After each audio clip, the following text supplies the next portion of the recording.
আপনাদের সাথে আজ আমি আছি ইশরাত জাহান উর্মি। নতুন এক বাস্তবতায় এবার পালিত হবে পবিত্র কোরবানির ঈদ। মেয়র নেই ঢাকার 2 সিটি কর্পোরেশনে, তবে রয়েছেন প্রশাসক। এদিকে ইশরাক হোসেনের মেয়র ঘোষণা দাবির আন্দোলনে 3 সপ্তাহ ধরে অচল ছিল ঢাকা দক্ষিণ সিটি কর্পোরেশন। তবে প্রশাসক বলছেন প্রতিবন্ধকতা থাকলেও প্রস্তুতি নিয়েছেন ঈদে পশু কোরবানি ঘিরে। কমপক্ষে 40,000 টন বর্জ্য অপসারণ করতে হয় 2 সিটি কর্পোরেশনকে। এদিকে ঢাকা উত্তর সিটি কর্পোরেশনের প্রশাসক জানান, উত্তরেও প্রস্তুতির কমতি নেই। 3 দিনের জন্য আছে 10,000-এর বেশি লোকবল সহ প্রয়োজনীয় গাড়ির ব্যবস্থা। এবার রাজধানী থেকে বর্জ্য অপসারণ করে নেওয়া হবে মাতোয়াইল ও আমিনবাজারের আবর্জনা ভূমিতে। এসব নিয়ে আজকের আলোচনার বিষয়, মেয়র শূন্য ঢাকা, বর্জ্য দ্রুত অপসারণ হবে কি? আলোচনায় আজ আমার সাথে স্টুডিওতে আছেন ঢাকা উত্তর সিটি কর্পোরেশনের প্রধান বর্জ্য ব্যবস্থাপনা কর্মকর্তা কমোডর ABM শামসুল আলম, এবং আছেন Bangladesh institute of planners BIP সভাপতি অধ্যাপক ডক্টর আদিল মোহাম্মদ খান। স্বাগত আপনাদের দুজনকেই এই অনুষ্ঠানে।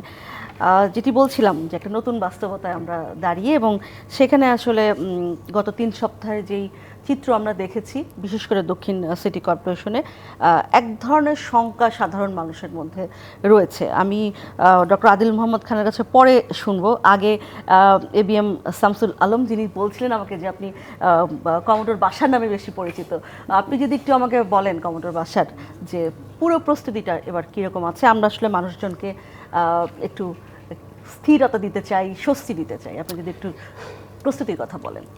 আপনার মাধ্যমে দেশবাসীকে ঈদের আগাম শুভেচ্ছা। আর কোরবানি ঈদের এই ব্যাপারটা অনেক ব্যাপক, কিন্তু যেটা ভালো দিক সেটা হচ্ছে যে এই বিষয়টা নিয়ে সিটি কর্পোরেশনগুলো বহু বছর ধরে কাজ করছে। চ্যালেঞ্জেসের ধরনটা মোরলেস সেম, সো যে কারণে এবং পরিচিত সো আমরা জানি আমাদের চ্যালেঞ্জেসগুলো কি, সেই হিসেবে আমাদের একটা প্রস্তুতি রয়েছে, এবং সত্যি কথা বলতে কি আমাদের একটা স্ট্যান্ডার্ড অপারেটিং প্রসিডিউর রয়েছে। সো যে কারণে আমরা এই বিষয়ে অনেক আগে থেকেই দিন গুনে গুনে আমাদের প্রস্তুতিগুলো আমরা নিই। এবং এখানে যারা স্টেক হোল্ডার্স আছেন, বলতে আমরা সিটি কর্পোরেশনে যারা কাজ করছি তারা, তারপরে আপনার ধরেন মাঠ পর্যায়ে যে কর্মীরা রয়েছে তারা, তারপরে সবচেয়ে গুরুত্বপূর্ণ এবং ক্রিটিক্যাল হচ্ছেন এই নগরের নগরবাসী। তাদেরকে নিয়ে আমরা এই কাজটা বছরের পর বছর ধরে সফলভাবে করে আসছি। এইবারও আমরা সফলভাবে করব। আর ঈদকে সামনে রেখে যেটা হয় যে, ধরেন আপনাকে যদি স্ট্যাটিস্টিক্যালি বলি যে দৈনিক 3 থেকে 4 হাজার টন ওয়েস্ট প্রতিদিন তৈরি হচ্ছে সাধারণ সময়। ফলের মরশুমে এটা বেড়ে ধরেন আরও 1,000 টন বেড়ে যায়। ঈদকালীন এটা প্রায় 8,000 টন হয়। এবং এবছর বৃষ্টির সময় হচ্ছে। হ্যাঁ, বৃষ্টির সময়টা নিয়ে এটা খুবই ইম্পর্ট্যান্ট একটা কথা আপনি প্রথমেই বলেছেন। সেটা হচ্ছে যে গত কয়েকদিন আগে প্রায় 196 মিলিমিটার বৃষ্টি হলো, যেটা গত 54 বছরের ইতিহাসে সবচেয়ে বেশি। সো ন্যাচারালি আমরা এটা নিয়ে খুবই অ্যাপ্রিহেন্সিভ ছিলাম, কারণ আমাদের এই ওয়েস্টগুলো শেষ পর্যন্ত গিয়ে জমা হয় আমিনবাজার ল্যান্ডফিলে, যেখানকার পরিস্থিতি অনেক দিন ধরেই খুবই ঝুঁকির মধ্যে দিয়ে যাচ্ছে। কারণ 2007 সালে অপারেশনে এসে 2017 সালে এই আমিনবাজার ল্যান্ডফিল কিন্তু ওভাররেজড হয়েছে, ওর কার্যক্ষমতা হারিয়েছে। সো এইটাকে প্রস্তুত রাখার জন্য আমরা দিন রাত কাজ করে যাচ্ছি। বাট স্টিল যদি কালকে বৃষ্টি হয়, আমাদেরকে কিন্তু কঠিন একটা বাস্তবতার মুখোমুখি হতে হবে। তবে যতদূর জানতে পেরেছি বৃষ্টি কালকে হচ্ছে না। জি, আমরাও সেরকম ওয়েদার ফোরকাস্টে সেরকমই ছিল, আজকেও ছিল বৃষ্টি হবে না। আজকে কিন্তু বৃষ্টি হয়েছে, সামান্য হলেও হয়েছে। ডক্টর আদিল মোহাম্মদ খান, আপনার কাছে আসলে আমার জানতে চাওয়ার মূলত যে বিষয়টি, সেটি হচ্ছে কি কালকের ঈদ শুধু না, এই দীর্ঘদিন ধরেই আমরা শুনে আসছিলাম এর আগে যে কোরবানিকে আধুনিক করার বিভিন্ন ব্যবস্থা, একটা নির্দিষ্ট জায়গায় কোরবানি করা, যেহেতু ঢাকা একটা মানে এত জনঘনত্বের একটা দেশ, কিভাবে জিনিসটাকে একটু স্বস্তিপূর্ণ করা যায়। আগের থেকে পরিস্থিতি এখন ভালো, মানুষজন যথেষ্ট সচেতন, কিন্তু আরেকটু আধুনিক করা যায় কিনা। আমি শুধুমাত্র কালকের দিনটি ঘিরে না, আসলে মানুষজন যেহেতু আজকে যদি দেখে, এই উপলক্ষেও বলা আসলে। জি, আপনাকে ধন্যবাদ। দর্শক যারা শুনছেন সবাইকে ঈদের শুভেচ্ছা, সালাম রইল। কুরবানিকে আধুনিক করা, বা আমরা কুরবানির বাইরেও সারা বছর আমরা গরু মাংস খাই, সেই হিসেবে প্রচুর গরু জবে সারা বছরই হয়। এবং আপনি জানেন যে ঢাকা শহরে 5টি আমাদের স্লটারিং হাউস কিন্তু তৈরি করা হয়েছে, কিন্তু সেগুলো অনেকগুলো অকার্যকর। হ্যাঁ, অনেকগুলো ইজারাও দেওয়া যায়নি। তাহলে স্লটারিং হাউসগুলোর মাধ্যমে বিশ্বের অনেক দেশেই কুরবানির সময়ও করা হয়, সারা বছরই করা হয়। এবং বাইরের অনেক দেশে তো আপনি চাইলেই একটা গরু রাস্তায় কুরবানি দিতে পারবেন না, হ্যাঁ, এটা নাই। কিন্তু বাংলাদেশের কালচার বলেন, যাই বলেন, হ্যাঁ, আমরা এটা দিয়ে আসছি এবং স্লটারিং হাউসগুলোকে জনপ্রিয় করতে পারিনি। পাশাপাশি বেশ কয়েক বছর ধরে সিটি কর্পোরেশনের আগ্রহ ছিল যে অন্তত জনগণকে একটা নির্দিষ্ট মাঠ বা একটা ডেজিগনেটেড জায়গাতে নিয়ে যাওয়া, সেটাও খুব বেশি উৎসাহ দেখায়নি মানুষ। আর আমাদের সেই অর্থে যে পরিমাণ কুরবানি হয়, আমাদের সেই পরিমাণ স্পেসও নাই। চাইলেও যে আপনি যে হ্যাঁ ঠিক আছে আমাদের আজকের দিনে আমি 100টা স্পেস তৈরি করে দিলাম, কিন্তু আসলে কুরবানি তো আসলে 7 লক্ষ, যেমন ঢাকা শহরে এই বছর 7 লক্ষ গরু কুরবানি হবে, যে অলিতে গলিতে যে বাড়িতে হচ্ছে। তো সেই জন্য আমাদের বাস্তবতার একটু জটিল, যে চাইলেই ঢাকাকে অন্য অনেক দেশের মতো আপনি এভাবে করতে পারবেন না এইটা। আর ধর্মীয় দৃষ্টিকোণটা আছে, সেইটা হয়তো আমরা অনেক সময় আলাপে আনি না। কিন্তু ধর্মীয় দৃষ্টিকোণ থেকে যে আপনি কোরবানিটা যদি আপনি সামনে দিতে পারেন আত্মত্যাগ এবং হ্যাঁ সেটার একটা যে স্পিরিচুয়াল কানেকশন, আর আপনি স্লটারিং হাউসের দেশে কানেকশনটা মিলে না। সুতরাং সেটা মানে আপনার ধর্মীয় দৃষ্টিকোণে আলাপটা হয়তো প্রাসঙ্গিক হতো যদি আমাদের ক্যাপাসিটি থাকতো। ক্যাপাসিটি নেই, সুতরাং সে আলোচনা আমরা যাব না। মূলত এখন তাহলে আমাদের যে বিদ্যমান যে ক্যাপাসিটিতে আমরা যেটা বাস্তবতা যে আমরা নিজেরাই কোরবানি করছি, কিন্তু আমরাও কি সঠিক প্রসিডিউর, যেটা কথা বলাচ্ছি প্রসিডিউর মানি কিনা, আমরা ওই যে বায়োডিগ্রেডেবল যে প্যাকগুলো আছে আমরা কি সেখানে দিচ্ছি না আমি ড্রেন ইচ্ছে মতো ফেলে দিচ্ছি, রক্তগুলো কি আমি সাথে সাথে ধুচ্ছি না রক্তগুলো জমাট বাঁধছে, বা আমি যখন এগুলোকে ডিসপোজ করছি নির্দিষ্ট স্থানে ফেলছি কিনা। তাহলে আমরা নগরবাসী নামে হয়তো আমরা নাগরিক এবং নগর এলাকায় থাকি, কিন্তু এটা দুঃখজনক যে আমাদের অনেকের মধ্যেই সেই যে আধুনিক নগরে যে পরিচ্ছন্নতার যে দৃষ্টিকোণটা, ধারণাটা সেটা নাই। এবং আরও মানে বিস্ময়কর যে আমরা যারা মুসলমান এই যে কোরবানি দিচ্ছি কিন্তু ইবাদত, কোরবানি পুরোটাই ইবাদত। তারপর আমরা সৃষ্টিকর্তাকে সন্তুষ্টি করার জন্যই কোরবানিতে দিই। এখন সেই ক্ষেত্রে যদি আপনি যদি পরিবেশের উপর বিপর্যয় করেন যে কোনো ফরম্যাটে, তাহলে তো আপনার ইবাদতের মধ্যে একটা কি দাগ পড়ে যাবে। এই মানে আন্ডারস্ট্যান্ডিংটা আমাদের নাই। আমরা মনে করছি কোরবানিটা আমার মহলাটা যে পরিবেশে যেখানে বসে পরে এবং পরিচ্ছন্নতাটাই পুরোটাই আমরা কর্পোরেশনের কাছে দায়ভারে দিয়ে দিই যে কর্পোরেশন করবে, ড্রেন থেকে তুলবে না কোথা থেকে তুলবে আমি জানি না, কিন্তু আমরা কোনোভাবে আমরা কোনো রকমে কোরবানিটা করে ফেলি। এখন এইটার ক্ষেত্রে আমাদের নাগরিকদের সচেতন এবং দায়িত্ববোধের জায়গা, এবং এখানে বাড়ির মালিকদের দায়িত্ব আছে, এবং সেখানে তারা যদি এলাকার যারা কমিটি আছেন তারা যদি একটু প্রচারণা চালান যে না আমরা আমাদের পরিবেশ আমরাই ঠিক রাখতে হবে, তাহলে অন্তত আরও উন্নতি করা সম্ভব। যদিও বাংলাদেশে এইটা অন্তত আমরা সিটি কর্পোরেশনকে অনেক বিষয় নিয়ে আমরা সেই অর্থে সেবা নিয়ে অপ্রাপ্তির বঞ্চনা আছে, কিন্তু বাংলাদেশের অধিকাংশ মানুষ কিন্তু সিটি কর্পোরেশনের কুরবানি দিনের পারফরমেন্স নিয়ে খুব খুশি। তারা যেভাবে যেভাবে তারা একদমই 12 থেকে 24 ঘন্টার মধ্যে প্রায় পরিষ্কার করে ফেলেন। গত কয়েক বছর ধরে তাই দেখছি আমরা। আমি একটু কমান্ডার বাশার আপনার কাছে যদি একটু জানতে চাই, যেটি প্রথমেই একদম বলছিলাম যে নতুন বাস্তবতা এবং সেই সাথে মেয়র নেই একটি মানে কোনো কর্পোরেশনে, সিটি কর্পোরেশন, দুটো সিটি কর্পোরেশনে একটিতেও মেয়র নেই, এটি এক ধরনের শঙ্কা তো আসলে মানুষের মনে তৈরি করে। যদিও আপনি বলছিলেন যে আপনাদের প্রস্তুতি আপনাদের মতো রয়েছে, তারপরও আপনার কি মনে হয় যে মেয়র থাকলে কি কাজে আর একটু গতি আসে, গতি পায়, নাকি আপনারা খুব একটা পার্থক্য দেখতে পাচ্ছেন না এবার?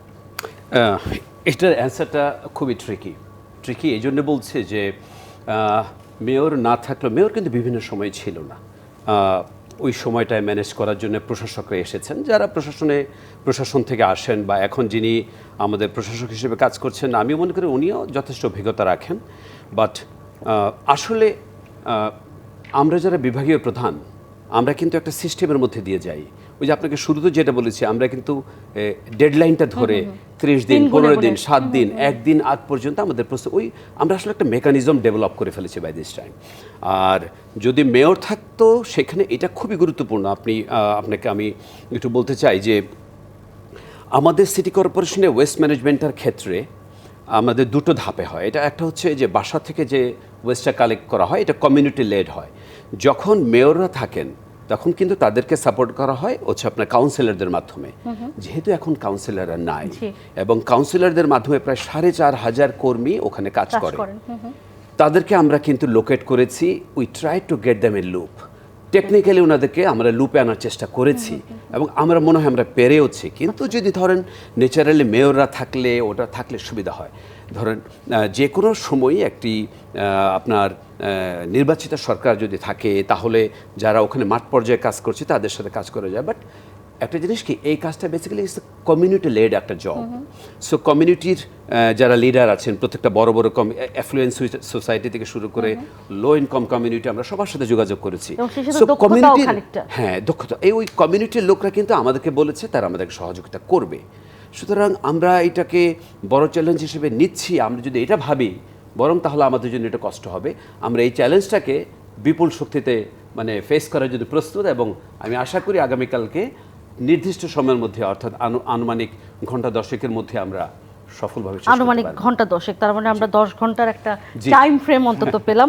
আমি এবারকার ঝুঁকিগুলো কি কি বা চ্যালেঞ্জগুলো কি কি সেটা আপনার কাছে জানতে চাইবো। তার আগে ডক্টর আদিল মোহাম্মদ খান, আপনার কাছে আবারও প্রশ্ন যে স্বাস্থ্য ঝুঁকি, এবং আপনার কাছে আসলেই আমি শুধুমাত্র কোরবানির ঈদ সম্পর্কিত না, সারা বছরেরটাও জানতে চাই, কারণ রোজ দিন এটা নিয়ে কথা বলার সুযোগ হয়তো হয় না আমাদের। স্বাস্থ্য ঝুঁকির বিষয়টা যদি একটু বলেন। আসলে আমাদের যে কোনো গরু কোরবানি বা যে কোনো পশু কোরবানির কিন্তু আমাদের আইন আছে। সেই আইনে বলা আছে সেগুলো স্বাস্থ্য পরীক্ষার পরেই কিন্তু সেগুলো স্লটারিং করা যাবে, এবং তার পরবর্তীতে আপনি মাংসের ডিস্ট্রিবিউশন বা আপনি ব্যবসা যেটাই বলেন সেটা করতে পারবেন। কিন্তু বাংলাদেশে বা নগর এলাকা থেকে সেই পরীক্ষাগুলো হয় একদমই হচ্ছে না। এবং আর কোরবানির তো হাজার হাজার লক্ষ লক্ষ পশু, সেটা আমি বাদ দিলাম। তাহলে রুটিনে যে বছরে প্রতিদিন যে অল্প কিছু আমরা গরু জবে করি, সেটারই তো আমরা আসলে মনিটরিং করতে পারছি না। এবং তার মাধ্যমে দেখেন আমাদের বিভিন্ন সময় কিন্তু প্রাণীবাহিত রোগ কিন্তু অনেক দেশে কিন্তু বেশ বড় বিপর্যয় আকারে গিয়েছে। তাহলে আমরা যদি এই পশুগুলো যদি আমরা যদি সেই অর্থে রুটিন পরীক্ষাগুলো না করেই যদি আমরা এগুলো মাংস ব্যবসার জন্য অনুমতি দিই, তাহলে কিন্তু জনগণের অনেক ধরনের ঝুঁকি থেকেই যায়। এবং আমরা যে জনগণ যে ঢাকা শহরে তো প্রচুর অসুখ বিসুখ হয়, তার অনেক কত পার্সেন্ট যে এই ধরনের পশুবাহিত, সেটা নিয়েও সেই অর্থে গবেষণাটা কম। কিন্তু স্ট্যান্ডার্ড প্রসিডিউর হচ্ছে অবশ্যই আপনি যদি পশু নিয়ে তা মাংস ব্যবসা করতে যান, আপনাকে পরীক্ষা করতে হবে। পরীক্ষা করার পরে যদি স্বাস্থ্য পরীক্ষায় সেটা যদি অনুমোদনযোগ্য হয়, তখনই আপনি সেটা স্লটারিং করতে পারবেন, এবং পরবর্তীতে সেটা সেই মাংসটা ব্যবসাযোগ্য এবং আমরা খাবারের জন্য যোগ্য হবে। তো এইটা আসলে আমাদের অবশ্যই এই মানে এই প্রসিডিউরে ঢোকা উচিত। না হলে কিন্তু আমরা দিন শেষে শুধুমাত্র যে মেডিকেল বা চিকিৎসা সেবা দিয়ে কিন্তু একটা রাষ্ট্র মানে সে চলতে পারে না, বরঞ্চ প্রিভেন্টিভ মেজার্স হিসেবে আপনার করণীয় হচ্ছে এই জিনিসগুলো। তো এটা করতে গেলে কিন্তু যে অনেক বিরাট ব্যয় বিষয়টা সেটা না। সেটা হচ্ছে যে আপনি সরকারের গভর্নেন্স এবং আপনি যারা ইউজার এবং যারা ব্যবসা করছেন তাদের মাইন্ডসেট, এটা যদি আপনি একটা যদি মেলবন্ধন করতে পারতেন, তাহলে কিন্তু দেখা যেত যে আমাদের বছরে রেগুলারলি যে গরুগুলো কোরবানি হচ্ছে সেটাও যেমন আপনি মনিটর করতে পারতেন। কোরবানির হাটেও কিন্তু আপনি সবগুলো না পেলে স্যাম্পল ধরেও কিন্তু আপনি করতে পারতেন। করলে তখন যেটা হতো, আমরা প্রায়শই বলি না যে গরুকে অতিরিক্ত ওষুধ বা স্টেরয়েড দিয়ে মোটা তাজাকরণ করা হচ্ছে, যেটা আমাদের জন্য স্বাস্থ্য ঝুঁকির কারণ। তাহলে সেটা কিন্তু আপনি যদি মানে একটা মনিটরিং একটা ব্যবস্থা থাকতো হাটেও, যে না আমরা মোটা তাজাকরণের ক্ষেত্রে স্ট্যান্ডার্ডাইজেশন থাকবে, তার বাইরে গিয়ে করলে সেটা যদি পরীক্ষায় ধরা পড়ে, তাহলে সেগুলো কিন্তু আপনি ব্যবসা করতে পারবেন না, বিক্রি করতে পারবেন না। তাহলে পুরো জিনিসটাকে একটা ফ্রেমওয়ার্কে আনা যায়। হ্যাঁ, আমি যেমন কালকে আমি নিজে গরু কিনতে গিয়ে দেখলাম যে গরুতে অতিরিক্ত চর্বি আছে কিনা, বা এই ধরনের স্টেরয়েড দিয়ে মোটা করা হয়েছে কিনা, যারা অভিজ্ঞ তারা গরু টিপে টিপে পরীক্ষা করছেন। কিন্তু এটা সব মানুষ জানে না। কিন্তু অনেকে আবার মোটা তাজা গরুই পছন্দ করছে, সেটা করতে পারে। মোটা তাজা সমস্যা না, সমস্যা হচ্ছে তাকে আপনি অবৈধ উপায়ে অতিরিক্ত স্টেরয়েড যেটা আমাদের জন্য মানে ক্ষতিকর সেটা দিয়ে করছেন। মোটা তাজা হতেই পারে। গরু তো অবশ্যই আমরা যেহেতু কোরবানি করছি, হ্যাঁ সেই মাংসটা যদি মানে আমরা যদি সে অর্থে যদি সোয়াবের আশা বিক্রি করি, স্ট্যান্ডার্ড থাকবে, হ্যাঁ সেই জায়গাতে বরঞ্চ আপনি এবং সেটার সাথে রিলেট করতে হবে। কিন্তু এটা যে আপনি শুধু যে হাটে করবেন এটা না, তাহলে যেখানে ফার্মিং হচ্ছে সেই ফার্মে যদি আপনি স্ট্যান্ডার্ডলি যদি সারা বছর করেন, একদিন দুদিন, এটা আপনার পুরো ফ্রেমওয়ার্কটা সাজাতে হবে। এটা শুধুমাত্র হাট ভিত্তিক না, বরঞ্চ যেখানেই গরু নিয়ে যারা ব্যবসা করছেন, যারা গরু পালন করছেন, তাদের সাথে এই সম্পর্কটা তৈরি করে সেখানেই যদি আমরা করি, তাহলে আমরা নাগরিক হিসেবে রিস্কটা অনেক কমে যাবে। একদম। একটা বিরতির সময় পৌঁছে গেছে, বিরতি থেকে ফিরে এসে আবার কথা বলছি। প্রযত্নে বাংলাদেশ অনুষ্ঠানে একটা বিরতি, এবার সাথেই থাকুন, ফিরছি বিরতির পর। আবারও স্বাগত প্রযত্নে বাংলাদেশ অনুষ্ঠানে। আমাদের আজকের বিষয় মেয়র শূন্য ঢাকা, বর্জ্য দ্রুত অপসারণ হবে কি? আলোচনায় আজ আমাদের সাথে স্টুডিওতে আছেন ঢাকা উত্তর সিটি কর্পোরেশনের প্রধান বর্জ্য ব্যবস্থাপনা কর্মকর্তা কমোডর এবিএম শামসুল আলম, এবং আছেন বাংলাদেশ ইনস্টিটিউট অফ প্ল্যানার্স বিআইপির সভাপতি অধ্যাপক ডক্টর আদিল মোহাম্মদ। যেটি বলছিলাম কমোডর বাসার, যে আমি আসলে একটু জানতে চাই যে এবারে চ্যালেঞ্জগুলো কী কী। একটু আগে আমরা বৃষ্টির কথা বলছিলাম, আমাদের একটা সাধারণ ধারণা আছে যে বৃষ্টি হলে একটা সাময়িক স্বস্তি মেলে, রক্ত বা অন্যান্য যেই বর্জ্যগুলি আছে সেগুলি ধুয়ে চলে যায় যদি ভারী বর্ষণ হয়। সেটি কি আসলে সত্যি স্বস্তির বিষয় কিনা, এটি আমি জানতে চাই আপনার কাছে। এটা বেসিক্যালি একটা টেকনিক্যাল ব্যাপার। এই জন্য বলছি, যদি বৃষ্টি হয় তুমুল, তাহলে এটা ধুয়ে যায়। বাট ধুয়ে কোথায় যায়? ধুয়ে কিন্তু নিয়ার বাই কোনো একটা ড্রেনে যায় এবং ওইটা ড্রেনের সাথে রক্তের সাথে যদি অন্য কোনো জিনিস ড্রেনে যায় ওইটা একটা প্রবলেম, বাট ধুয়ে যায়, এটা বাস্তবতা। কিন্তু বৃষ্টি অনেক বড় একটা ঝুঁকি, এই অর্থে বলছি বিশেষ করে উত্তর সিটি কর্পোরেশনে আমরা একটা মাত্র ল্যান্ডফিল অপারেট করি আমিনবাজারে। আমিনবাজারে এই ল্যান্ডফিলের কথা আপনাকে বলেছি 2017-তে এক্সপায়ার করেছে এবং তখন এটার হাইট ছিল 30 ফিট। তারপরে সেটা কি আবার ঠিক আগের অবস্থা না, আনার কোনো উপায় নাই? কোনো উপায় নেই। এবং এই আমিনবাজার ল্যান্ডফিলটা হচ্ছে অনেকটা ডাস্ট আন্ডার দি কার্পেটের মতো। আমাদের শহরে আমি মনে করি সিটি কর্পোরেশনে জয়েন করার পরে গত 3 মাসের এক্সপিরিয়েন্সে বলি, ঢাকা শহরে আমিনবাজার ল্যান্ডফিলের চেয়ে বড় কোনো ঝুঁকি সমস্যা আর দ্বিতীয় কোনোটি নেই। 30 ফিট একটা ল্যান্ডফিলে যখন একটা গাড়ি ওঠে তখন একটা 12 ডিগ্রি স্লোপ মেনটেন করে ওঠে। এখন গত কয়েক বছরে যেহেতু ওয়েস্টের পরিমাণ এক্সপোনেনশিয়ালি রাইজ করেছে, আমাদের দেশের জনসংখ্যা এখন, ঢাকার জনসংখ্যা এখন 2.5 কোটি বা তার চেয়ে কিছু সামান্য বেশি। এই ল্যান্ডফিলের হাইট এখন 90 ফিট। এখানে গাড়িকে উঠতে হচ্ছে প্রায় 25 ডিগ্রি স্লোপে। বৃষ্টি যদি হয়, এইটা তো একটা এইটার যে রাস্তাটা এত ঝুঁকিপূর্ণ হয়, প্রায় দেখি আমরা গাড়ি বাঁকা হয়ে পড়ে যাচ্ছে। এটার সাথে ম্যান মেটেরিয়াল, প্রত্যেকটা মানুষের লাইফ ঝুঁকিপূর্ণ। এবং এই আমিনবাজার ল্যান্ডফিলকে ম্যানেজ করার জন্যে আমরা নতুন একটা প্রস্তাবনা অলরেডি পাস হয়েছে, এটা সেকেন্ড একটা স্যানিটারি ল্যান্ডফিল তৈরি হবে। বাট আমিনবাজার ল্যান্ডফিলের ব্যাপারে যদি ইমিডিয়েট কোনো ব্যবস্থা গ্রহণ না করা হয় তাহলে ভবিষ্যতে ভবিষ্যতে বলছি না, ইভেন আগামী বছর এই কোরবানির বর্জ্য ব্যবস্থাপনা হবে কিনা আমরা জানি না। গত কয়েকদিন ধরে ওখানে চাইনিজ একটা কোম্পানি কাজ করে, ওয়েস্ট টু এনার্জিতে। ওরা যেহেতু আমাদের সাথে কোলোকেটেড, ওদের সাথে কথাবার্তা বলে আমরা ল্যান্ডফিলে পুরো রাস্তাটাকে রিপেয়ার করেছি শুধু এই কোরবানির বর্জ্য ব্যবস্থাপনা। কিন্তু এইটা করেও কিন্তু ভবিষ্যতে এটা সম্ভব হবে না ম্যানেজ করে। আর দ্বিতীয়ত যেই ঝুঁকিটা সেটা হচ্ছে যে আমি নগরবাসীর কাছে একটা অনুরোধ করব যে আপনারা আপনাদের এই যে বর্জ্যটা তৈরি হবে, যে ব্যাগগুলো আমরা আপনাকে দিয়েছি, প্রায় 12.5 লক্ষ ব্যাগ দিয়েছি, আপনার প্রায় 62 টন ব্লিচিং পাউডার দিয়েছি, আপনারা এই ওয়েস্টটাকে ব্যাগের মধ্যে রাখবেন। 62 টন? জি, 62 ton bleaching powder. 62 ton bleaching powder, জি। তো এই ব্যাগের মধ্যে জিনিসটাকে রাখতে হবে। এই রকমের গল্প আমরা বহু এর আগেও শুনেছি যে এই ব্যাগগুলো তারা বর্জ্যের নার জন্য রেখে ওই আপনার মাংস ক্যারি করে, ইভেন শীতকালে কম্বলও ভিতরে ঢুকিয়ে রাখার গল্প আমরা এর আগে শুনেছি। বাট আমি মনে করি আমার নগরবাসী এবার আমাদেরকে সহযোগিতা করবেন এবং এই ব্যাগগুলো যে পারপাজে কেনা হয়েছে সেই পারপাজে ওনারা ব্যবহার করবেন। কারণ এই ওয়েস্ট যদি কোনো কারণে ড্রেনে যায়, ড্রেন থেকে এটা ট্রাভেল করবে all the way up to খালগুলোতে যাবে এবং খালগুলো থেকে এটা যাবে নদীতে। এটা বড় একটা দূষণের ঝুঁকির মধ্যে আমাদেরকে ফেলবে। একদম। আমি একটু ডক্টর আদিল মোহাম্মদ খান আপনার কাছে জানতে চাই, যেটি বলছিলেন কমোডর বাসার, যে আমিনবাজারের ল্যান্ডফিল যদি ম্যানেজ না করা হয় তাহলে আগামী বছরই আমরা একটা বড় ধরনের ঝামেলায় পড়তে চাচ্ছি। ল্যান্ডফিল ম্যানেজ করার উপায়টা কি? কমোডর বাসা একটা কথা বলেছেন যে ল্যান্ডফিলের বিকল্প ওনারা খুঁজছেন। মানে যে কোনো নগর কিন্তু বর্ধিত হয় এবং ল্যান্ডফিলের ক্ষেত্রেও সেটা কী করতে, আপনাকে অপশনগুলো রাখতে হয়। যে আপনি জানেন যে একটা ল্যান্ডফিলের বয়স যেমন আমিনবাজারে 10 বছরে সে তার ক্যাপাসিটির অপটিমাম জায়গায় চলে গিয়েছে, তাহলে আমরা 70তেই অপটিমাম গিয়েছি, কিন্তু তখন 24 বা 25-এ এসে আমরা এখন বিকল্প খুঁজতে পারছি। তার মানে আমাদের ল্যান্ডফিলের বিকল্পটা অনেক আগেই খোঁজার দরকার ছিল। সেটা তো অন্তত আরো 7-8 বছর চলে গেছে। আর বাইরের দেশে যেটা হয় কি, ল্যান্ডফিলটাকে এমনভাবে মানে তৈরি করা হয় যে যখন তার ফুল ক্যাপাসিটি হয়ে যাবে পরবর্তীতে সেটাকে কোনো একটা মানে ওপেন স্পেস বা পার্কে কনভার্ট করার মতো কিন্তু সুযোগ আছে। সেটা কিন্তু ডিজাইনটা সেভাবে করতে হয়, কিন্তু দুর্ভাগ্যজনক কিন্তু আমাদের সেই প্রিপারেশন। আমি একটু এটাই জানতে চাই, এই যে আমাদের আমরা এত 2 বছর ধরে নির্বাচিত মেয়রদেরকে দেখলাম, হ্যাঁ, তাহলে তারা আসলে কি করলেন? মানে তাদের নানান কিছু আমরা দেখতে পাই, কিন্তু যা তাদের করার কথা সেটার বাইরে তারা সবকিছু তার মানে করেন, রাজনীতি করেন, সবকিছু করেন, কিন্তু যে জন্য তারা আসলে যে কাজটা করার জন্য তারা আসলে মূলত বিশেষায়িত, সেই কাজটাই তারা করেন না। তাই কি বিষয়টা? নাহলে কেন 17 সালে যেটি আসলে এক্সপায়ার করে গেছে একরকম, সেটি কেন এত বছর পরে এখন চিন্তা করতে হচ্ছে? আমাদের নির্বাচিত যারা মেয়ররা থাকেন তাদের প্রায়োরিটিতে আসলে পরিবেশ পরিচ্ছন্নতা এগুলো অনেক পেছনে থাকে। হ্যাঁ, মানে এটা একটা বাস্তবতা। এবং বাইরের দেশে যেমন এই ধরনের নগর সরকার যেখানে থাকে তাদের কিন্তু একদম ফুল ফ্লেজের, যেমন অনেক যেমন ওয়েস্ট ম্যানেজমেন্ট ডিপার্টমেন্টের সাথে আছেন, প্ল্যানিং ডিপার্টমেন্ট আছে, তারা কোঅর্ডিনেশন নিয়ে কাজ করলে মেয়রের ইচ্ছা অনিচ্ছার উপরে নির্ভর করবে না। এটা পুরোপুরি বৈজ্ঞানিক বিষয়, টেকনিক্যাল বিষয়, সেভাবে রেডি থাকবে এবং মেয়রও পরিবেশবিদরা এর সঙ্গে জি এর সাথে যুক্ত যুক্ত থাকবেন। থাকবেন। হ্যাঁ, তো সেভাবেই ডিল করা হয়। সেজন্য মেয়রের পরিবর্তনে সেখানে বড় কোনো পরিবর্তন দেখবেন না। কিন্তু বাংলাদেশে দেখা যায় কি, একজন মেয়র আসেন, তিনি হয়তো নতুন একটা প্রকল্প আনলেন, পরের মেয়র এসে সেই প্রকল্প প্রায়োরিটিতেই নাই। আমি যদি উদাহরণ দিয়ে বলি, বর্জ্য ব্যবস্থাপনা করার ক্ষেত্রেই ঢাকার বর্জ্যের মাস্টার প্ল্যান তৈরি করা হলো। সেখানে বলা হলো যে বর্জ্য মাস্টার প্ল্যানের ক্ষেত্রে আমাদের অনেক ধরনের অপশনসের কথা বলা আছে। সেখানে বর্জ্যকে কিভাবে আমরা বিভিন্ন ধরনের কম্পোস্টিং করতে পারি, এই ধরনের অনেক ধরনের প্রপোজিশন ছিল। তো হঠাৎ করে আমরা কি করলাম, আবার ওয়েস্ট টু এনার্জি, যেটা চাইনিজ কোম্পানির সাথে আমরা এখন ইনসিনারেশনে যাচ্ছি। এবং সেই ইনসিনারেশনের মানে আসলে ভবিষ্যৎটা কি, এটা কি টেকসই হবে নাকি আমাদের পরিবেশের জন্য ঝুঁকি হবে, এইটার কিন্তু ডিটেইলিং নাই।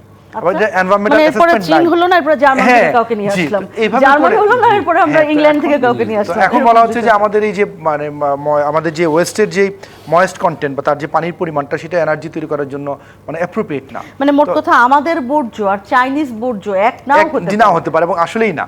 তো যার ফলে তো এক এক সময় এক এক প্রকল্প নিচ্ছি, এবং সেই প্রকল্পগুলো আদৌ টিকবে কিনা সেটা আমরা জানি না, এবং আমরা আবার তখন নতুন একটা প্রকল্প খুঁজি। অথচ আমাদের মতো দেশে যেহেতু ঘনবসতিপূর্ণ দেশ, যে কোনো জায়গাতে, আপনি আমিনবাজারের একদম পাশে গ্রাম আছে, কিন্তু তেমন না যে আমিনবাজার কোনো বিরান ভূমি, অথচ বাইরের দেশে কিন্তু এরকম বিরান ভূমি প্রচুর থাকে, সেখানে ময়লা ফেললে অন্তত আশেপাশের মানুষজনের বড় ক্ষতি হয় না। কিন্তু আমাদের এই যে এই মানে আমিনবাজারের আশেপাশে ঘনবসতিপূর্ণ এলাকা, এবং দেখেন আরেকটা দ্বিতীয় জায়গা খুঁজতে যাবেন, তখনও দেখেন যে অনেক চ্যালেঞ্জ। হ্যাঁ, এই জন্য প্ল্যানটা যদি অনেক আগে থেকে করেন তখন সেটাকে ম্যানেজ করা যায়। কিন্তু হঠাৎ করে যখন আমরা দেখি যে আমিনবাজার মানে উপচে পড়ে 3 গুণ পার হয়েছে, এখন খুঁজতে হচ্ছে অ্যাডহক ভিত্তিতে খুঁজতে গিয়ে, তখন দেখা যাবে সাইট সিলেকশনের ক্ষেত্রেও যে সেই অর্থে যে আমরা ভালো সাইট সিলেক্ট না করে সেখানে অ্যাডহক ভিত্তিতে আমরা ফেলা শুরু করলাম। এই একটা লুপের মধ্যে আমরা আছি। এই লুপটাই আপনাকে মনে হয় কমান্ডার বাসা, যেটি শুধুমাত্র আসলে শুধু ল্যান্ডফিল, শুধু এই একটা সময়ের বর্জ্য ব্যবস্থাপনা বিষয়টি সেরকমও নয়। আমরা বিরতির সময় বলছিলাম যে আপনি খাল পরিষ্কার করতে গিয়ে খালের মধ্যে টেলিভিশন ফ্রিজ পর্যন্ত পেয়েছেন। হ্যাঁ, তো এই যদি হয় আসলে আমাদেরও চরিত্র, নাগরিকদেরও চরিত্র, তাহলে সেখানে আসলে আপনাদের চ্যালেঞ্জটা কি পরিমাণ বৃদ্ধি পায়, সেটা যদি একটু বলেন। একটা কথা হচ্ছে এরকম, আমরা প্রায় বলি যে if you fail to plan then prepare to fail. এটা বললাম এই জন্য, আপনি আমিনবাজার ল্যান্ডফিলের কথাটা আমি আরেকটু বলিনি। এগুলো ল্যান্ডফিল তৈরির ক্ষেত্রে একটা নির্দেশনা এরকম যে ওই ল্যান্ডফিল থেকে কতটুকুর মধ্যে হিউম্যান হ্যাবিটেশন থাকবে না, কতটুকুর মধ্যে রিভার থাকবে না, কতটুকুর মধ্যে আপনার ন্যাশনাল হাইওয়ে থাকবে না। আপনি যদি সেই বিচারে চিন্তা করেন, ঢাকা শহরে এই মুহূর্তে 3টা ল্যান্ডফিল আছে, মেজর 2টো, একটা মাতোয়াইলে, আমিনবাজার, আর একটা আছে জলকুড়িতে। আর এছাড়াও আপনার ধরেন আনপ্ল্যান্ড কিছু প্রায় 7টা-8টা ল্যান্ডফিল রয়েছে। আপনি প্রত্যেকটাকে যদি আপনি ম্যাট্রিক্সে বসিয়ে টিক মার্ক দেন, প্রত্যেকটা ফিল করবে। তার মানে ল্যান্ডফিল হওয়ার যোগ্য না, একটাও ল্যান্ডফিলের সাইট হিসেবে মানে হওয়ার মতো যোগ্য না। তারপরে আপনি যদি আসেন, এই যে আমি আমার ওয়েস্ট ম্যানেজমেন্টের পাশাপাশি আমার একটা অন্যতম মেজর ডিউটিস হচ্ছে আপনার জলাবদ্ধতা। আমি যখন এই ডিউটি টেক ওভার করি গত 3 মাস ধরে, আমাদের যিনি পরিবেশ উপদেষ্টা Syed Rezna madam, she kept on banking যে ধানমন্ডির সাথে এসে জলাবদ্ধতা হওয়া যাবে না, কালশিমুরে জলাবদ্ধতা হওয়া যাবে না। আমরা খুঁজতে শুরু করলাম কি করা যায়।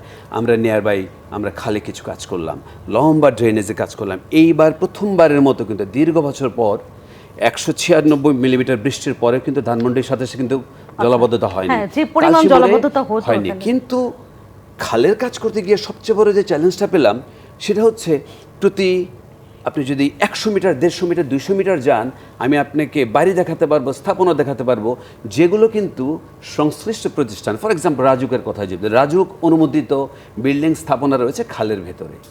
তারপরে যুদ্ধ রয়েছে, এটা কি RS মেনে চলবে, BS মেনে চলবে না CS মেনে চলবে। আমরা খালের ভিতরে আমরা পরিষ্কার পরিচ্ছন্নতার কথা বলে দাবি উত্থাপন করি, ভয়েস রেজ করি। আমি আপনাকে ব্রেকের সময় বলছিলাম যে আমরা টিভি কেন ওখানে পাবো, আমরা হ্যাঁ ফ্রিজও পেয়েছি, নতুন পেলে ভালো হতো, বাট ওটা যেটা পেয়েছি সেটা পুরনো। তো এই রকম একটা কমপ্লেক্স সিস্টেমের মধ্যে দিয়ে আমরা যাচ্ছি। ওয়াসা, তাদের দায়িত্ব ছিল প্রপার ড্রেনেজ সিস্টেম তৈরি করা। আজকে ঢাকা শহরের আপনাকে আমি এই খালের পাশাপাশি একটা সংশ্লিষ্ট বিষয় আমি আপনাকে বলি, খালগুলো কেন এরকম আবর্জনায় ভরে গিয়েছে। বিকজ ঢাকা শহরে যে টোটাল ফিকেল স্লাজ, যেটাকে বাংলা আমরা পয়বর্জ্য বলি, আমাদের বাথরুমের ওয়েস্ট, এটার 90% প্রপার ডেটা বলে এটা 90% আনট্রিটেড কন্ডিশনে কোনো রকম কন্টেনমেন্ট ছাড়া ডাইরেক্টলি এটা ফ্রেশ ওয়াটার সিস্টেমে যাচ্ছে। My এই ফ্রেশ ওয়াটার সিস্টেম থেকে এটা সরাসরি যাচ্ছে খাল থেকে যাচ্ছে আপনার নদীতে। তো অথচ এই ওয়েস্টকে প্রপারলি ট্রিট করার জন্য দাসেরকান্দিতে প্রায় ৩,৭৭২ কোটি টাকা খরচ করে আপনার সিওয়েজ ট্রিটমেন্ট প্ল্যান্ট তৈরি করা হয়েছে, একদম। কিন্তু ট্রিটমেন্ট প্ল্যান্টে ট্রিট করা সেই স্লাজ ওখানে যাচ্ছে না। তার মানে আমাদের পরিকল্পনার কী অভাব। আমাদের ঢাকা ওয়াসা, রাজুক, ডেসা, আমাদের সিটি কর্পোরেশন, আমাদের এখানে ব্যাপক এই সমন্বয়হীনতার সমন্বয়ের কথা তো কমোডর বাসার আমি অন্তত আমার ছোটবেলা থেকে শুনে আসছি, কিন্তু সেই সমন্বয় তো আর দেখি না। আমি এই বিষয়ে প্রশ্ন রাখবো ডক্টর আদিল মোহাম্মদ খানের কাছে। একটা বিরতির সময় আবারও পৌঁছে গেছি প্রযত্ন বাংলাদেশ অনুষ্ঠানে। আবারও একটা বিরতি, ফিরছি একটু পর, সঙ্গে থাকুন। আবারও স্বাগত প্রযত্ন বাংলাদেশ অনুষ্ঠানে। আজ কোরবানি ঈদ সামনে রেখে আমরা কথা বলছি মেয়র শূন্য ঢাকা, বর্জ্য দ্রুত অপসারণ হবে কি এই বিষয়ে। ডক্টর আদিল মোহাম্মদ খান, যেটি বলছিলাম যে এই যে সমন্বয়হীনতার কথা আমরা শুনি, এটি আমি বলছিলাম যে আমার ছোটবেলা থেকেই শুনে আসছি। এই সমন্বয়হীনতা নিয়েও মোটামুটি কিছুটা অন্তত ঢাকা শহরে, কারণ এত বেশি কোরবানি হয় একেবারে অলিতে গলিতে, একটা জায়গায় আমরা পৌঁছাতে পেরেছি। কিন্তু যেটি আবার বলছিলেন কমোডর বাসার, যদি সেই ঘটনাই ঘটে, ল্যান্ডফিল যদি আমরা আসলে ম্যানেজ করতে না পারি, তাহলে আসলে এই জিনিস আমরা হয়তো চোখে দেখব না, কিন্তু এরপরে আমাদের স্বাস্থ্যর অবস্থা যা হবে সেটা তো বোঝাই যাচ্ছে। এই সমন্বয়টা করা কতখানি জরুরি? আসলে যে কোনো কাজ করতে গেলে পরিকল্পনা এবং সমন্বয়টা খুবই গুরুত্বপূর্ণ। এটা আপনার বর্জ্য ব্যবস্থাপনা থেকে শুরু করে একটা শহর কীভাবে রান করে, একটু আগে কমরের বাসা যেটা বলছিলেন জলাবদ্ধতার ক্ষেত্রে, ওয়াসা, সিটি কর্পোরেশন, রাজুক, পরিবেশ অধিদপ্তর, পানি উন্নয়ন বোর্ড, সবার মধ্যে সমন্বয়হীনতার গল্পটা আছে। এখন এই বর্জ্য ব্যবস্থাপনার ক্ষেত্রে আমরা নাগরিক যারা, আমাদের দায়বদ্ধতার জায়গা আছে যে আমরা কিভাবে কর্পোরেশনের কাছে আমাদের বর্জ্যগুলো হ্যান্ড ওভার করছি। কর্পোরেশন সেটা সেকেন্ডারি ট্রান্সপোর্টের মাধ্যমে সে আলটিমেট ল্যান্ডফিলে কীভাবে নিচ্ছে এবং ল্যান্ডফিলটা কীভাবে ট্রিট হচ্ছে এবং সেটা পরিবেশ বান্ধব কিনা। এই যে পুরো চক্রটা, এই চক্রটাকে রিড করা এবং চক্রের মধ্যে যতগুলো স্টেক হোল্ডার আছে তাদের নিয়ে কাজ করা, সেটা হচ্ছে প্ল্যানিং এবং তার মধ্যে সমন্বয়। এখন বাংলাদেশে অনেক সময় আমরা দেখি যে সমন্বয়হীনতাটা তৈরি করা হচ্ছে যে এখানে একটা দুর্নীতির একটা বিষয় আছে। নগরের সকল ক্ষেত্রেই যেটা হয় কি, যে প্রতিটা সংস্থায় আলাদা আলাদা প্রকল্প চায়। প্রকল্প চায়ের কারণটা কি, সেখান থেকে সে আলাদা টাকা নিতে পারবে, সেই টাকাটার মধ্যে বৈধ অবৈধ সকল ধরনের টাকা আছে। তাহলে এই যে প্রকল্প নির্ভরতা, অথচ ব্যবস্থাপনা এবং সমন্বয়ের জায়গাতে কেউ আগ্রহী না। বিগত সরকারের সময়ে কিন্তু মেয়ররা বারবার বলেছিল যে যে কোনো সংস্থা যে কোনো প্রকল্প নিতে গেলে মেয়রের অফিসের মাধ্যমে এটা কোঅর্ডিনেট করে নিলে মেয়রের জন্য সুবিধা, আর সংস্থাদের মধ্যে যে সম্পর্কটা সেটা ভালো হয়। কিন্তু মানে অল্প কয়েকটা সংস্থা ছাড়া কেউ মেয়রটাকে সারাই দেয়নি, মানে দ্যাট মিনস তার যে অ্যানুয়াল প্ল্যানটা জমাই দেয়নি মেয়রের অফিসে। তাহলে এই যদি অবস্থা হয়, আমরা তো বারবার এই যেমন এখনকার আমরা সংস্কারের ক্ষেত্রে আমরা বলেছি যে নগর এলাকাতে নগর সরকার দরকার। নগর সরকার মানে কি, ধারণাটা সহজ, যে একটা নগর সরকারের আন্ডারে সকল সেবা সংস্থা থাকবে, তাহলে একটা কোঅর্ডিনেশনের মধ্য দিয়ে হবে। কিন্তু নগর সরকার কি আদৌ হবে বাংলাদেশে? এইটা আসলে অনেক জটিল। কারণটা কি, কোনো পলিটিক্যাল সরকার নগর সরকার করতে চায় না। সে মনে করে নগর সরকার করলে তার খবরদারিটা কমে কোনো একটা ঝুঁকি থেকে যায় তার জন্য, এবং সে মনে করে যে সে প্রকল্পের উপরে তার কন্ট্রোল হারাবে, তার গভর্নেন্সের উপর কন্ট্রোল হারাবে। অথচ যেগুলো পুরোটাই কিন্তু মানে মিথ্যে একটা ভাবনা। কারণটা কি, সারা পৃথিবীতে এগুলো চলছে, সেই কারণে তো সেসব দেশে তো পলিটিক্যাল পার্টিদের কোনো সমস্যা হয় নাই। তাহলে এই যে আমাদের এই চর্চাটা আসলে আমাদের রাজনৈতিক যদি সংস্কার না হয়, পলিটিক্যাল পার্টিগুলোর ভাবনাতে যদি পরিবর্তন না হয়, তাহলে আসলে আরবান গভর্নেন্সটা দিনকে দিন আরও খারাপের দিকে যেতে পারে, ভালোর দিকে যাওয়ার সম্ভাবনা কম। বরঞ্চ এখন যে নতুন যে জুলাই গণঅভ্যুত্থানের পরে যে নতুন বাংলাদেশ, এখানে তো আমরা মনে করেছিলাম যে এই যে অ্যাডমিনিস্ট্রেটিভ রিফর্মটা অনেক আলোচনা হবে, কিন্তু সেই আলোচনাটা নাই। বরঞ্চ আপনি দেখবেন মেয়রের যে অফিস ঘেরার কথা তো বলেছেন, কিন্তু আরেকটা সচিবালয়ে কিন্তু আন্দোলন চলছে। সেই আন্দোলনের ক্ষেত্রে কি, মানে সরকারি কর্মচারীদের জবাবদিহি করা হবে। তো জবাবদিহি তো একটা হচ্ছে রুটিন প্রসেস, মানে কেউ তো বলতে পারে না যে আমাকে জবাবদিহি করা নাই। হ্যাঁ, তাহলে এই যে কেউই আসলে জবাবদিহি করতে চায় না। এই সিটি কর্পোরেশন এলাকাতে কি, আপনি যে কোনো রাস্তা কাটতে গেলে আপনাকে কর্পোরেশন অনুমতি দরকার এবং প্রয়োজনে পেনাল্টি দিতে হবে যদি আপনি অনুমোদন না নেন।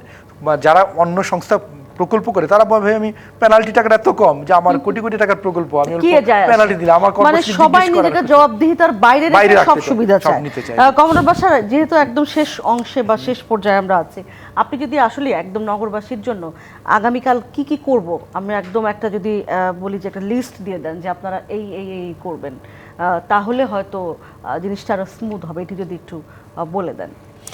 আমি এখানে একটা ডকুমেন্ট নিয়ে এসেছি, এটা হচ্ছে আপনার আমার প্রশাসকের পক্ষ থেকে এইটা একটা আহ্বান সিটির নগরীর লোকজনদের জন্য, যেখানে বলা হয়েছে যে আপনার পরিষ্কার পরিচ্ছন্নতা, কোরবানির আপনার এই বর্জ্য ব্যবস্থাপনার ক্ষেত্রে নিজেদের হেলথের ব্যাপারে আপনারা কেয়ারফুল থাকবেন, আপনার যে আপনাদেরকে যে আইটেমগুলো আমরা দিয়েছি ওগুলো প্রপারলি ম্যানেজ করবেন, ওগুলোর মধ্যে আপনারা ওয়েস্টটাকে জমা রাখবেন, কোনো ক্রমে এটা স্টর্ম ওয়াটার ড্রেনে বা কোথাও ফেলবেন না, হ্যাঁ।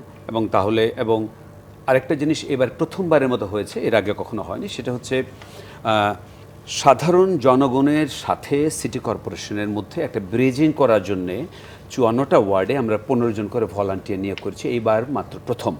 তো যে কারণে এই ভলান্টিয়াররা একটা অ্যাক্টিভ রোল প্লে করবে এবং আপনারা ভলান্টিয়ারদেরকে সাহায্য করবেন, ভলান্টিয়ারদের নির্দেশনা মানবেন, এবং আমরা আমাদের একটা মনিটরিং সিস্টেম রেখেছি, একটা মনিটরিং সেন্ট্রালে রেখেছি সিটি কর্পোরেশনে, এছাড়া আমরা অঞ্চলভিত্তিক 10টা এলাকাতে 10টা মনিটরিং থাকবে, যারা আপনার রিয়েল টাইম ঘুরে ঘুরে বেড়াবে। ইভেন আমি, আমার প্রশাসক এবং আমাদের যিনি উপদেষ্টা মহোদয় আছেন বিশেষ, আমরা মোটামুটি কালকে দুপুর থেকে রাত অবধি ঘুরে বেড়াবো এবং চেষ্টা করব নির্দিষ্ট সময়ের মধ্যে এটাকে শেষ করার জন্য।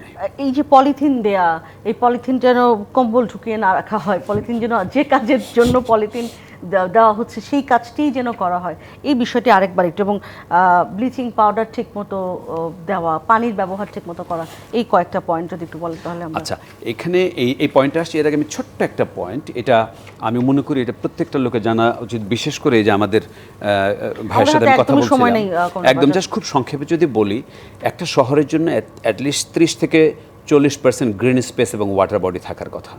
95 থেকে 2023 এই 28 বছরে এইটা এক সময় ছিল 20%, এটা আপনার 2.9%-এ নেমে এসছে। গ্রিন স্পেস ছিল 22%, এটা 9%। এটা আমরা কিন্তু একটা ক্রিটিক্যাল স্টেটে, আমাদের এই শহর কিন্তু অলরেডি লাইফ সাপোর্টে চলছে। সো আর যদি আমরা ওই পলিথিন ব্যাগের কথা বলি, এটা হচ্ছে ব্যাগটাকে প্রপারলি বেঁধে ওইটা নিয়ার বাই রাখতে হবে, লোকজন প্রত্যেকটা পরিচ্ছন্নতা কর্মী আপনার বাড়িতে পৌঁছাবে, আপনারা ওনাদের সাথে যোগাযোগ করেন, আমাদেরকে সহযোগিতা করেন, আমরা ইনশাআল্লাহ কালকে নির্দিষ্ট সময়ের মধ্যে পুরো কাজটা শেষ করতে সম্পন্ন হবে। অনেক ধন্যবাদ দুজনকেই, ঈদের আগাম শুভেচ্ছা, ধন্যবাদ সময় দেওয়ার জন্য। আশা করি আপনাদের কাজটি, আপনার কাছ থেকে বিশেষ করে কমোডর বাসার সহজ হোক আগামীকাল। ধন্যবাদ আদিল মোহাম্মদ খান, আপনাকেও। শেষ করছি প্রযত্নে বাংলাদেশের আজকের আয়োজন। ডিবিসির সঙ্গে থাকুন, 24 ঘন্টায়।